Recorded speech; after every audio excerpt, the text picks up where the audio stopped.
Join the Wide Whale team May 29th at 3 p.m. Eastern for part 2 of our 3-part virtual event series, Voice of the Resident. For part 2, we will look specifically at residency. Using AI topic analysis, we've analyzed the free text of 400,000 Google reviews from residents of hundreds of top multifamily groups, including the NMHC Top 50, to identify how often 50 key topics are mentioned by residents. By filtering for and analyzing the topics by life cycle stage, we can isolate which topics are more influential during residency, versus tour, or renewal. Go to widewhale.com/data to sign up or find it in the revised community. That's widewhale.com/data. Welcome to Decoding Multifamily, a video podcast that explores different aspects of multifamily operations and takes a deep dive into the important topics that affect the apartment industry. Watch as co-hosts Suzanne Hopson and Paul Marks engage with multifamily thought leaders, rising multifamily superstars, and apartment industry icons. Decoding is defined as the process of extracting meaningful and useful information. So watch closely as we begin Decoding Multifamily.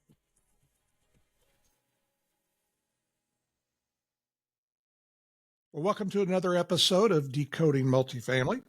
I'm your co-host, Paul Marks, along with my fantastic co-host, Suzanne Hopson. And before we get into the conversation with our very special guest, I do want to remind all of our listeners and viewers that we are powered by the Multifamily Media Network. And the Multifamily Media Network has a lot of different podcasts, all multifamily related, with some great podcast hosts that are all basically icons in their field of multifamily. And it covers everything from marketing and leasing to operations and company culture. So go to multifamilymedianetwork.com where you can see everything that we've got that's online now. We've got new podcasts that will be dropping every week from different podcast hosts. So go there, see what you can find that interests you, and become a subscriber. Subscribe to the weekly newsletter. So, okay, Suzanne, let's get right into our guest. Tell us who we've got today. Thanks, Paul, and welcome, Dana. We are so excited to have you here today. I'm super excited to be here. I know we've been trying to schedule this for what feels like 6 months, but it's finally happening. Well, I can't wait to get into all of why that is, because I know you are an extremely busy lady, and I think that's going to be very interesting for our audience to hear about today. So I am also really glad we finally got it on the calendar. Let me just introduce you and tell the audience, if they don't already know who you are already, a little bit about you. So you started out in the business about 15 years ago, and I love how you describe this as your first big kid job, like many of us. You fell into the leasing agent role, and I love how you describe it, as we all know, blowing up balloons, picking up trash along the tour route, and hosting countless wind down Wednesdays. Oh, does that ever sound familiar? Oh, you started there, and you've now elevated yourself all the way to owning your own business. And I remember when we talked on the side, I don't know, it was a few months ago, and you told me how you basically built out your department of your last job, where you were the single person, and then you were managing a huge team. So I can't wait to dig into that. And now just in the last year, you own your own business. And I love the name of it. It's awesome. It's really great. So anyway, we're going to get into it by asking some questions. Are you ready? I love it. I'm super excited to share with everyone, and it's an honor to be on the podcast today. Great. Yeah. So one of the questions that, our audience always likes to know, and we know you started out as a leasing agent, but how did that happen? Exactly. Yeah, that's a loaded question. Yeah, I mean, I knew even as a kid, I always wanted to be in the creative field of some type, right? I was always writing short stories or drawing, and I'm the oldest child in my family. So I grew up, bossing my siblings around and directing them and making up shows and stand here and wear that. And so I knew that I wanted to be some kind of creative in that sense. And I even at one point looked at going to film school. Like I thought maybe like screenwriting or producing. And then, you have the realization in high school that your parents probably can't afford to send you to that. I wasn't willing to go into debt for like that idea. So I went to a state school instead, pivoted my plans like most people do. And I attended college actually during the housing crisis. So real estate was probably like the last on my list to go into. I Mhm. majored in marketing, but I was still kind of trying to figure out, what avenue, because it is such a transferable skill, right? Sales and branding and advertising. And I've always been drawn to real estate despite all of the warning signs during those years that like maybe you should try a different path. Mhm. But like I'm a sucker for any like home improvement show, and MTV Cribs was always on in my room. So like I don't know if I'm just a nosy person and I want to see how like people live or how they decorate. But I was always interested in it. I knew I wanted to do marketing. And so when I graduated, I just started like randomly applying to places because we were in a recession. Nobody was hiring. I did not want to go back to Outback Steakhouse and wait tables. I was like, no, I want a big kid job. I want to wear a suit. I want to be professional. Now I would give anything just to stay in my leggings all day. So that's another. A whole other But hour. We'll spend on that that's topic. really what drew me into the industry. Like, I mean, I randomly got a call back on one of the many jobs that I applied to online, and it was for a student housing deal. And I landed the interview. I started doing like the lease up season. I started that summer. So if you're familiar with student housing, it's Right. like a crazy lease up, those May through July months. And then everyone moves out and everyone moves back in within like a 7-day period. And I loved it. I thought it was the most fun. I did, like I said, I blew up those balloons. We did, not Wind Down Wednesday, but, like a soda Wednesday or something like that for all of the new move-ins. And yeah, it's just been such a journey since. I worked my way up at that company. My boss at the time actually moved to a different group, took me with her. And so that's kind of how I started on this trajectory with conventional and then all these other product types. And yeah, Suzanne, to your point, now owning my own business. It's been fun. Amazing. I love your journey. And a lot packed in these, last few years, especially. So yeah, it's kind of interesting. You've now been through the second real estate cycle. Yes. And yeah, We're we're in back. it.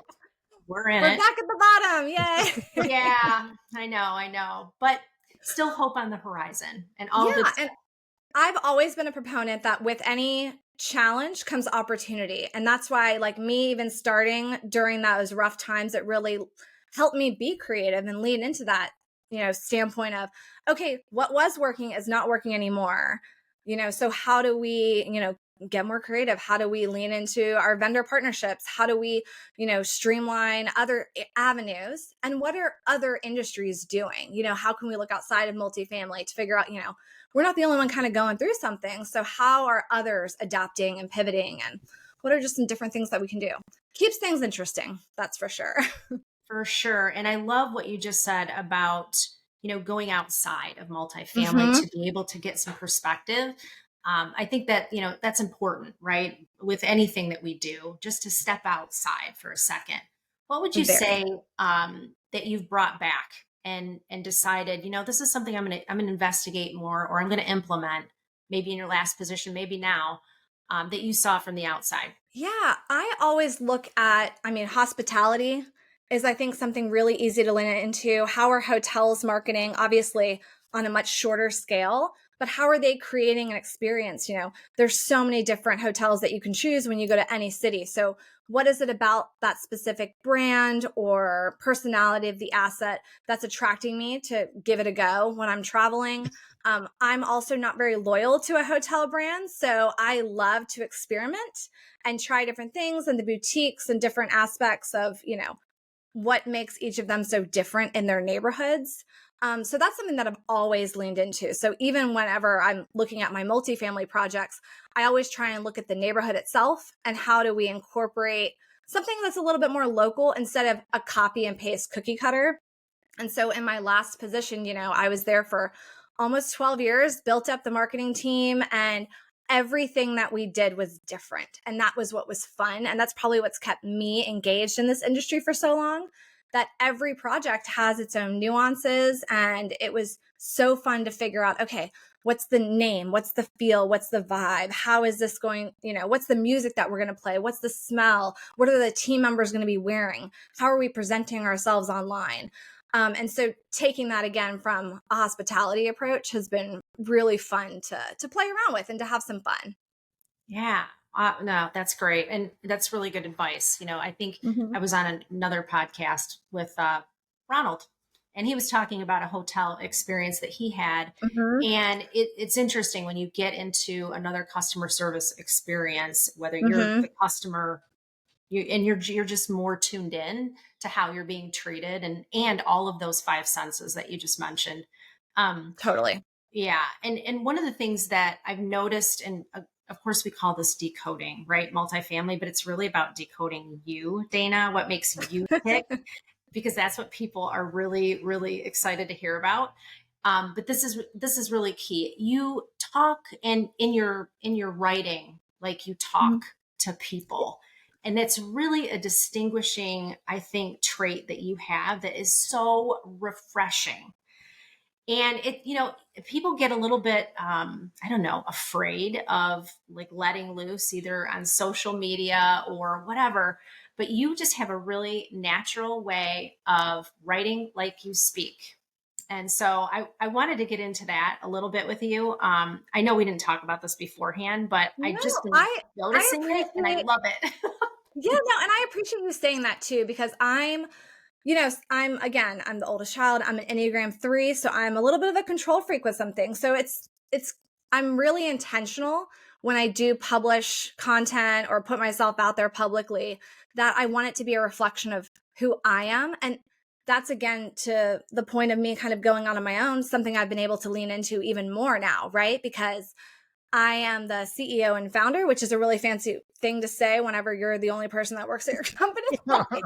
I So know. I want to make sure that I'm setting, the foundation, and that if you work with Stitched, you're going to be working with me. And ironically enough, I just had the really fun opportunity to present at the AIM conference with Leah Nicole Smith, who she's just an amazing person, all-star in her right. You definitely need to have her on the podcast next. Plug that for later. But during her session, we were talking a lot about customer expectations and, like, reputation management and review guidelines.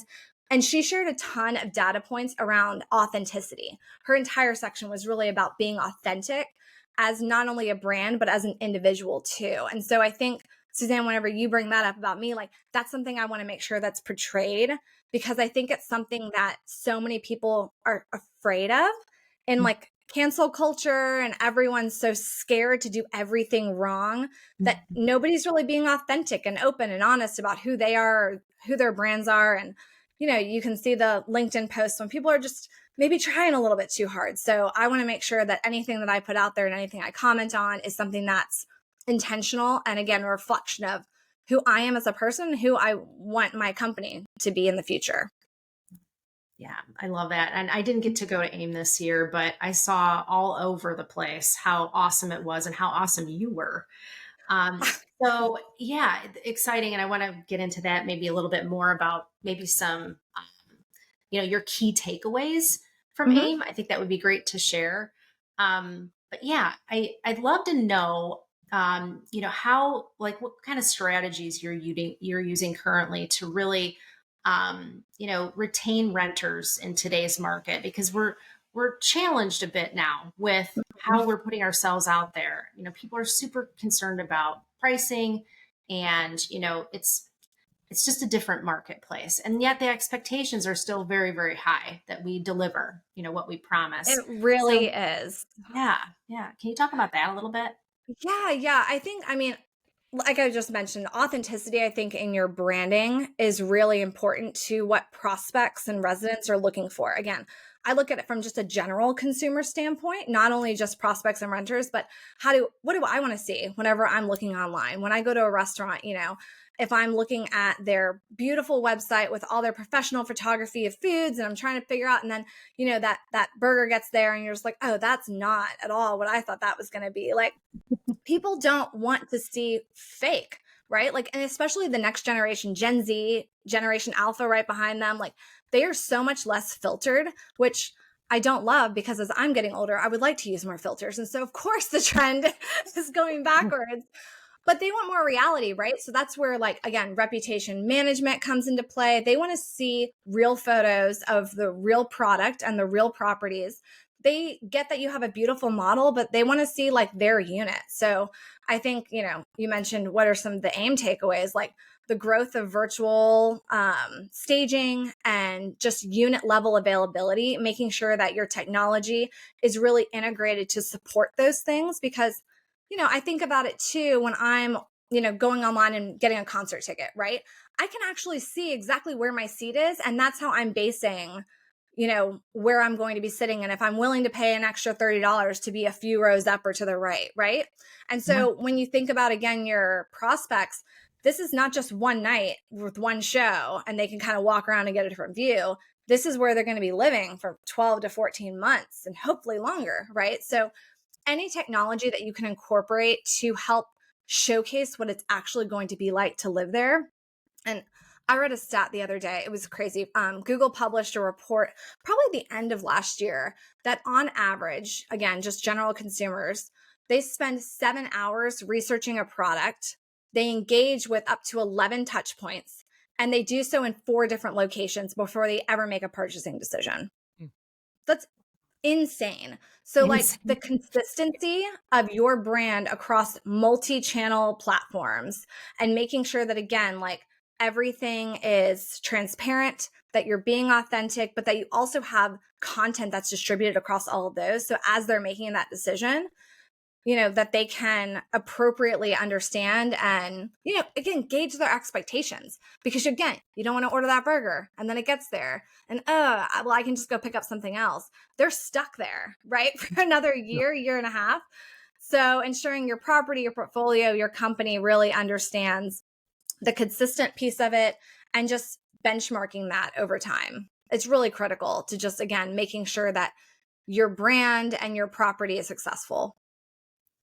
Nice. I remember when we were on a panel, was that 2 years ago, 3 years ago? We were in the midst of, the centralization craze. I know we are still to a certain We're extent. still, yep. We still are. But what you're saying, it just resonates even more so, I think, now, because our renter is looking from every angle, and it's not just one angle anymore. Like, it's not just all video either. But to that end, Yep. I've heard people talking about this a lot about, the actual unit, videoing the actual unit.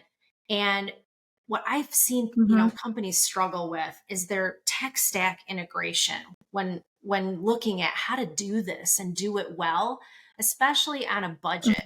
So when you're going and talking to clients about how to do this and do it effectively, what's like a baseline? Like, let's say they don't have a big budget. What would you tell them to do?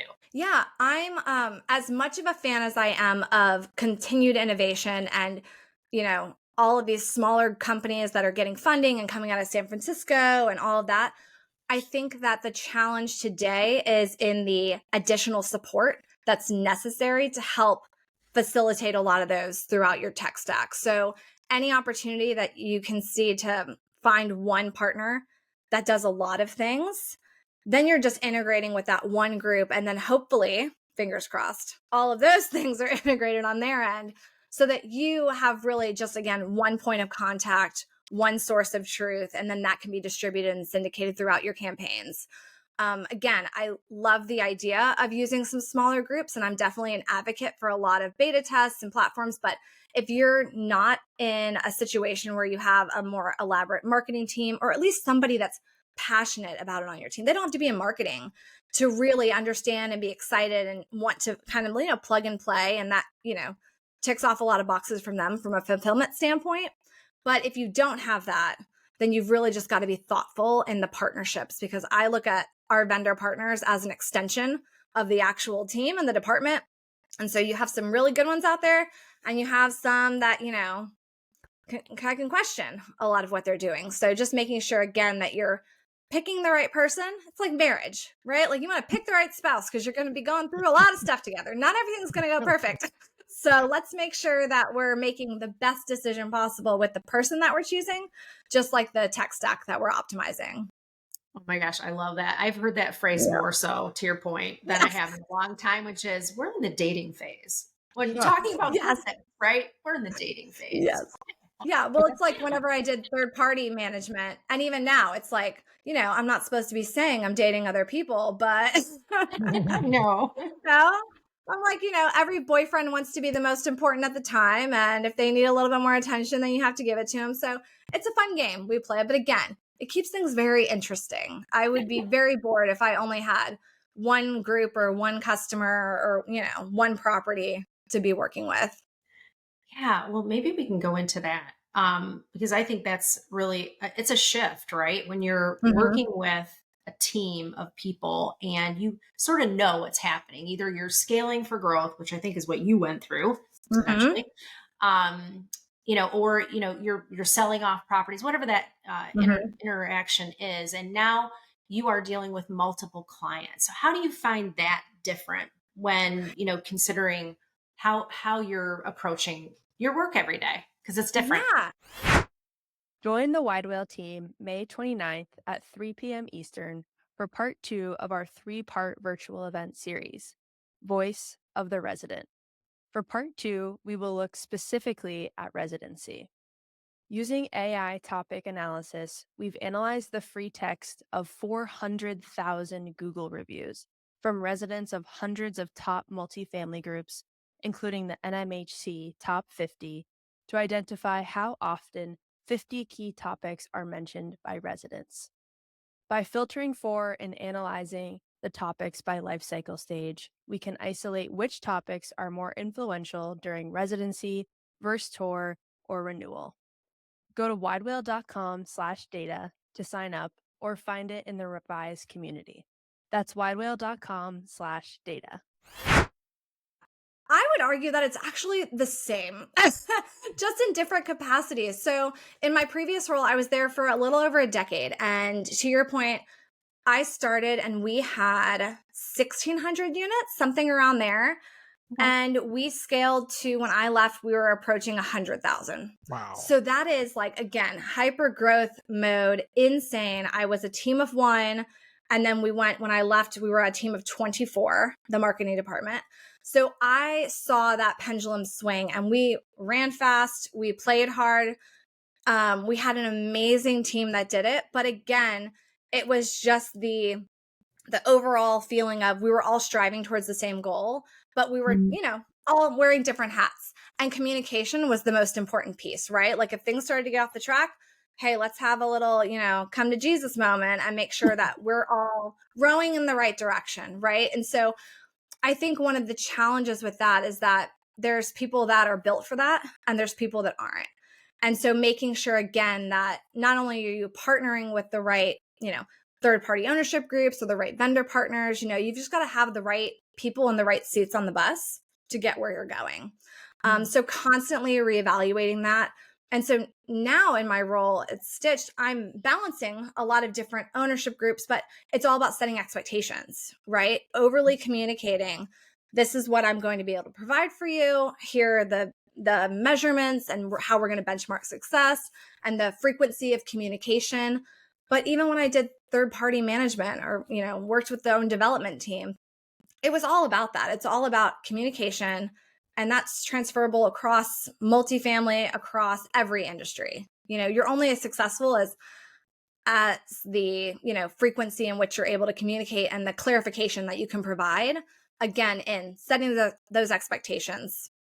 Back to a relationship, same things, right? Like I get so mad at my husband when he doesn't just know what I want for dinner and put it on, right? Like we're getting so many fights about it. I'm like, how do you not just know? Like, I'm busy. I don't have time to think about this. You know me well enough. You figure it out. And it just doesn't work that way. So it's self-reflecting. Yeah. If he dares to make that decision. I know my husband says that too. He's like, I'm not doing that. You need to owe that transaction. I'm not I'm not making you anything until we've talked about it. Yes, exactly. I'm not going to just guess at what you want. Absolutely not. It's better just not make a decision sometimes.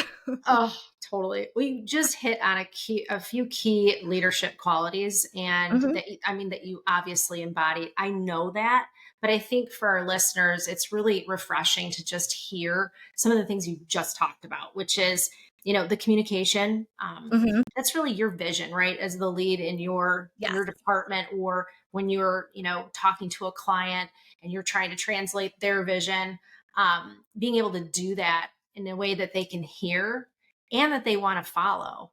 Mhm. And I think you just exude that kind of energy, and you are really, really good at expressing what, your vision is for something. So yeah, to your point, it is a lot of the same, especially when Mhm. you look at scaling, which you talked about as well. And, being able Mhm. to scale is just multiplying what you do, right? Like Yes. over and over and over again.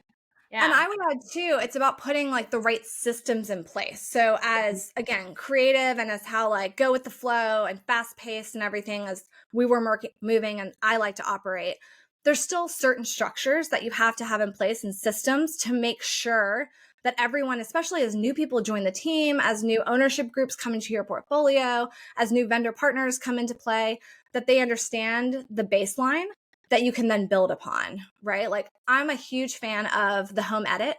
If you watch like the Netflix show, Mhm. and they have, no matter what project they're going in, at first glance, you think they're just a closet organization company, right? Like, oh, they go in and they make everything color and everything's a rainbow and it just looks beautiful, but it's all about function as well. And so they go into every situation and every project as, looking at the 4 parts of their system. So they edit, then they categorize, then they contain, and then maintain. And so it doesn't matter what customer or client they are working with or what the issue or problem is, they're always reverting back to, okay, where are we in the process? And they're communicating that with their team. And so I think the approach and the strategy to anything that you do needs to be solid. And then you can layer on some fun, creative, innovative ideas. But if that foundation's not solid, like we never would have been able to scale from 1,600 units to 90,000 plus if we didn't have some core elements in play and some people that really took ownership of some of the fundamentals of that business. Now you're talking process in your Mm-hmm. structure, which is another one of my favorite topics, Dana. Yeah. It's I usually not one of mine. So it's funny that I'm bringing that part up. But I do think like it's a balance, it's form and function. And I think when you think about marketing, everyone thinks it's, very pretty and aesthetic and art, but there is, a science behind it. There is that structure. There's the data, the insights, the analytics. And so your right brain has to be just as strong as your left to really find that balance and that blend to, make something come to life. Yeah, I know we talked about this too, because that's kind of a unicorn. Mm-hmm. Yeah, just a little bit. Yeah. In marketing, you usually have one or the other, and a Yep. team can sometimes, supplement each other as long as the Mm-hmm. leader is strong enough to really make that all work. But you have those two gifts. And so, I've seen your work, and then I've seen, you talk about data structure, Mm-hmm. process, communication, all of those things. But those are really two different ways of looking at things. Mm-hmm. I don't know why I just told everybody that. I think it's really cool. I mean, if you see a unicorn, you I just want to go, appreciate it. "Look at that I unicorn." love Oh my hearing God. compliments about myself. Thank you so much. Well, like I totally agree though. Like there is, I enjoy the creative side more, but I'm capable of doing the data side, right? And so I think it's again finding the mix and also knowing your audience. So when I'm Mhm. approaching a client or an owner, a developer, any of those, like if I know they have an accounting background, then I'm not going to spend a whole lot of time explaining to them like color psychology and the story behind the font selection and sans serif versus this and how I'm going to lay out the website. I'm going to focus on the analytics side of, hey, this is what we're going to invest from a financial standpoint. And this is what you can expect as a return on that. And we'll talk cost per lead and lease, and we'll talk about our Google Analytics and all of those things. And so it's just, again, like anything, knowing your audience. Who are you talking to? What do they want to hear? What's interesting to them? And you can have 500 other reasons that are interesting to you, but it's, saving some of that. And again, being intentional with what you're saying so that when you do speak, people listen. Mm-hmm. Yeah. I think that's a level of self-awareness that some people don't have, and they Most people never don't, no. get to that point. I'll say it. There's a ton of people that do, God love them, but I know there are people that don't do that. And you're right. You lose some connection there. And it's a great piece of advice for our listeners out there when they're thinking about approaching anything that they want to get across the finish line. Yes. How is this person going to hear it? How do they want to hear it? And, Yes. really tailoring that so that you can deliver exactly what they're asking for. Yeah. It was really very good. much so. Yeah. There's a book. I listened to it on audiobook. Okay. I had like a very long commute for many, many years. This whole working from home thing is new to me, but there's a book called Nudge, and I need to find the author. Maybe we can put it in our show notes or something, but I love that book, Nudge. And it's all about curating your message to make sure that it's really hyper focused on who you're targeting. So again, like I read it and it was during a time where I was trying to make a lot of moves and have conversations with the executive team at my previous firm, right? So I'm coming in, I grew up with the company, my self-perception is, okay, they think I'm just like the young blonde marketing girl. Like I need to position myself right to make these kinds of arguments about why we should advance the way that we should advance XYZ, right? And so that book really helped me to better understand and tailor my message so that it was more well received to that audience versus, again, who am I just casually talking to, at happy hour at AIM versus you're walking into an executive room and you need to have that presence. You need to have that succinct, hit the highlights and keep on moving, right? So it's a much nicer way of saying what I usually say, which is be bright, be brief, be gone. Yes. I think I like yours better, Dana. Mine's a little harsh, but yeah. No, I'm a fan of that. And I think, again, knowing who you're talking to, like, I'm a big believer in the Enneagram. So if you have, or the disc model or any of those really, but the personality of who you're selling to, that can be internal, that can be external, right? And so making sure that you understand the what's in it for them. How are you positioning? Are you just talking to hear yourself talk like I am now? Or no, are you like adding value, right? So you want to make sure that you add value to any conversation. So that's really important to understand how people prefer to be communicated with. I think about it too with prospects and residents, not everyone wants a phone call. Like when I apply for an apartment or I'm touring or scheduling, like if I didn't call you, do not call me. You will go straight to voicemail. And I'm still like, that's the millennial in me. I don't like talking on the phone if I don't have to. Video is a little bit different. But when I'm a prospect, if I'm doing a chat thing, if I have a problem with my cell phone, AT&T or Delta with my airline, I'm going to chat them and I'm going to hope and assume that my problem can get solved in that. Don't call me. Don't send me an email follow-up. Like again, but that's my preference. So think about your prospects, think about your customers and clients. Like from the vendor side, I will email a vendor and ask them for a quote for something or for some more information. And several of them will immediately call me. No, please do not call me. I'm doing 15 different things. I need the information that I need. And guess what? If I have a question or I need clarification, I will absolutely let you know. But, people sometimes go through their checklist of this is how we've always done it. This is the sales process. This is, I'm going to be a secret shop. So I have to go through these 15 different questions when a prospect comes in. And I just challenge all of that. I think every interaction, it takes a little bit more effort, but you'll get the result that you want a lot faster when you think about it from that perspective. Totally. I want to get into all your wisdom in just a moment. Because that's what you're doing. I want to know that. I want to know how you came to all of that. Because, there's usually some big thing that's happened. Maybe not not one thing, maybe several, but maybe an impactful time in your career. But you nudged something for me.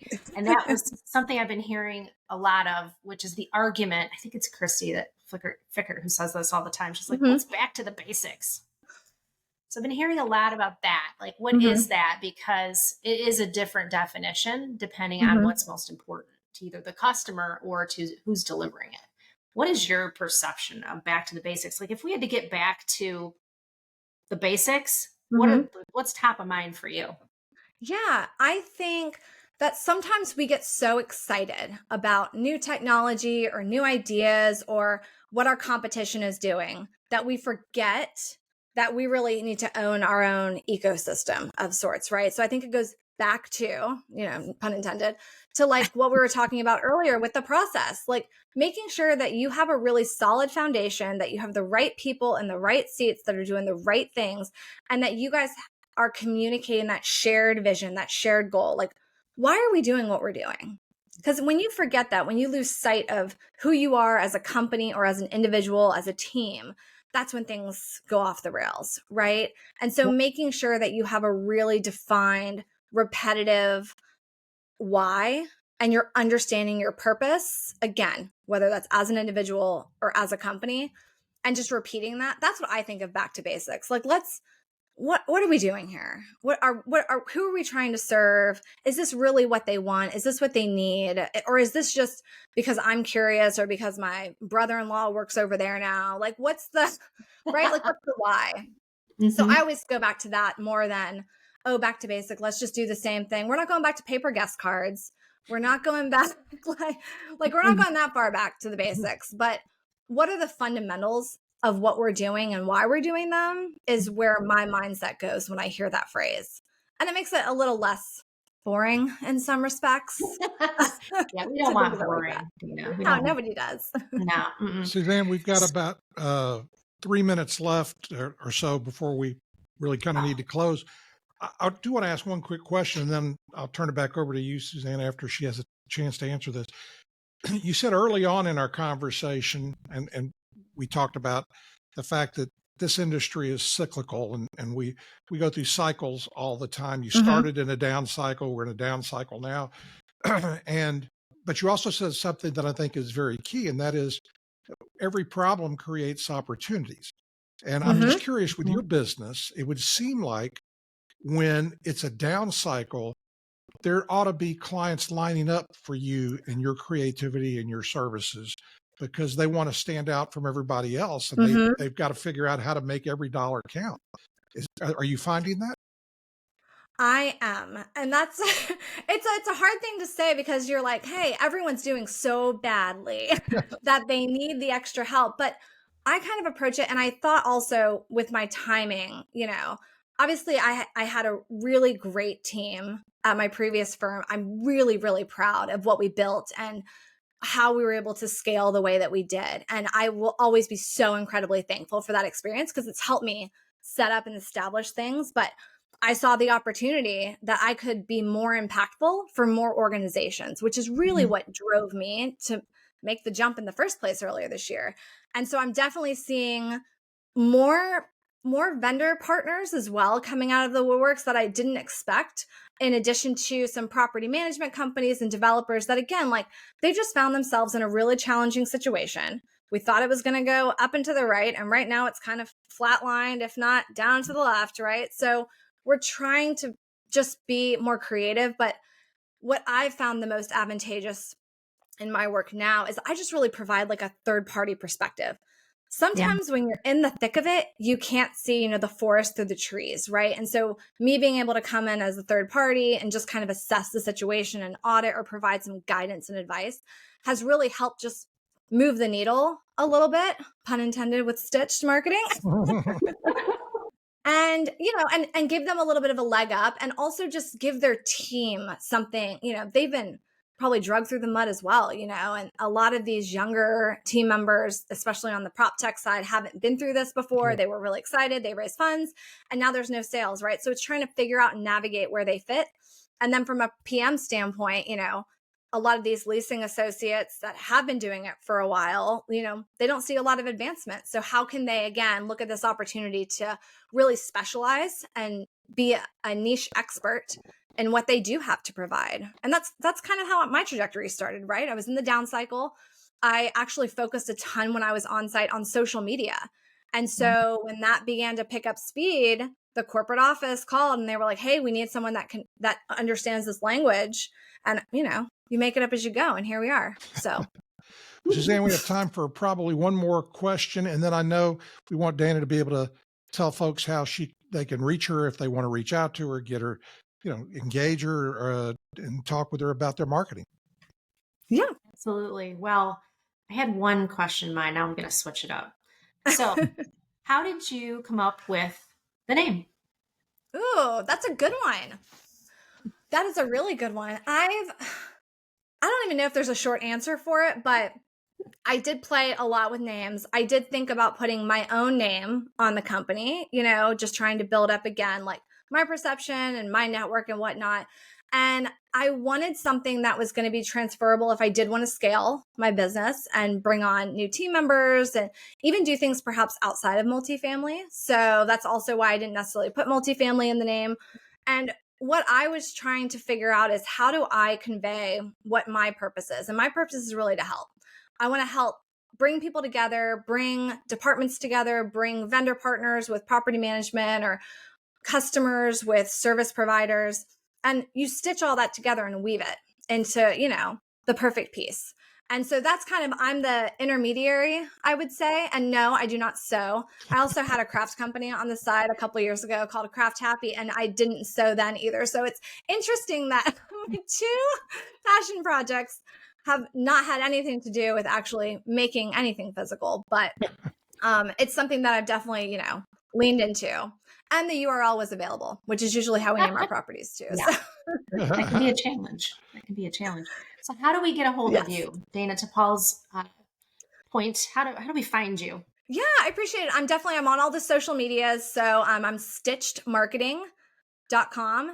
And then again, Instagram is kind of my baby. You can find me there, or LinkedIn. You can find me under Dana Pate. Fantastic. Well, Wonderful. thank you so much, Dana, for joining us. We really enjoy decoding people that have a great perspective, which you certainly do.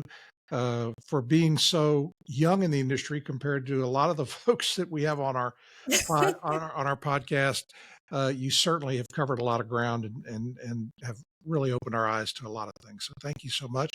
I do want to remind our viewers that, again, Decoding Multifamily is powered by the Multifamily Media Network. Go to multifamily-media-network.com to learn more about other great podcasts all about multifamily for some great industry icons who are part of the Multimedia Network family. So thanks so much for joining us. We'll be back soon with another episode. Thank you for watching this episode of the Decoding Multifamily video podcast, and please tune in to future episodes. If you would like to subscribe to our weekly newsletter or discuss being a podcast guest on Decoding Multifamily, please go to multifamilymedianetwork.com. Thank you for watching Decoding Multifamily.